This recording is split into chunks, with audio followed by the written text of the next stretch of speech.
Hello. If you like the video, I would like to remind everyone that you can be aware of every video by subscribing to my channel and turning on notifications. You can support us by doing this. Enjoy watching. Birth and youth. Thranduil is a descendant of the Sindar, while most of his people are wood elves. Before 1000 years of the Second Age, he traveled east from Lindon and reached a vast forest on the east bank of the Anduin. This forest was given the name Greenwood over time. According to some stories, Thranduil is the founder of the Forest Kingdom. According to other stories it is Orifer. Thranduil and Orifer fought side by side against Sauron in the War of the Last Alliance, but Orifer was killed in battle. After Sauron's defeat in 3441 of the Second Age, Thranduil led his surviving forces to Greenwood. In the 1050s of the Third Age, a dark shadow fell on the area known as Mirkwood, and great spiders and evil creatures came to this area. An evil force, apparently Sauron, built a fortress in Amon Lank, which is called Dol Guldur. Thranduil retreated with his people to the northeast of Mirkwood and built the great caves and halls near the Forest River, guarded by the gates. Erebor Adventure. The elves captured Thorin Oakenshield, a dwarf leader, and brought him to King Thranduil. Afterwards, Thorin and the other dwarves were imprisoned and the elven sword Orcrist was taken from Thorin. However, with the help of Bilbo Baggins, the dwarves managed to escape and set off for the Lonely Mountain.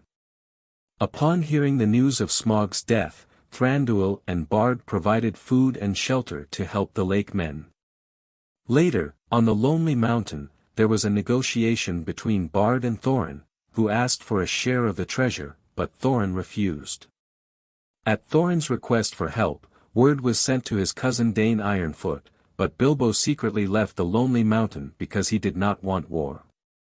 Bilbo offered to help in the negotiations by giving an important stone called the Arkenstone to Thranduil and Bard as Thrain's legacy. Thranduil thanked Bilbo and suggested that he stay, but Bilbo stated that he wanted to leave quickly. Battle of the Five Armies. Thorin agreed to give 1/14 of the treasure. At that time, however, Dane Ironfoot and his army also arrived at the Lonely Mountain and prepared for battle. Thranduil initially did not want to fight for gold, but Varg and the Orc army came from the Misty Mountains to threaten all three leaders. Thranduil, Dane, and Bard then agreed to join the Battle of the Five Armies and fight against the Orcs. It is stated that many elves and orcs perished during the war. But with the help of the Eagles and the Big Boy, the war turned in their favor and the Battle of the Five Armies ended in victory. After the battle, Thranduil placed the elven sword Orcrist in Thorin's tomb. War of the Ring and after. To keep Gollum captive, Aragorn left him under Thranduil's protection. The elves always follow Gollum but take pity on him and let him climb a tree that stands apart from the others.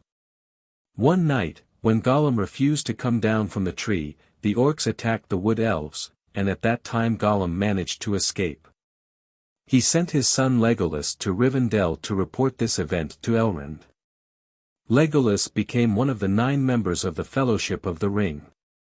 During the War of the Ring, Mirkwood was overrun by Sauron's servants, and a long war broke out between the orcs and the elves under the trees. Finally, on March 15, 3019, the elves succeeded in repelling the orcs from Dol Guldur. On April 6, Thranduil met with Celeborn, chief of the Galadrim, who helped destroy Dol Guldur in the jungle. Thus, Erin Losgalen got the name, Forest of Green Leaves. Thranduil's people settled north of Erin Losgalen and lived in comfort for many years.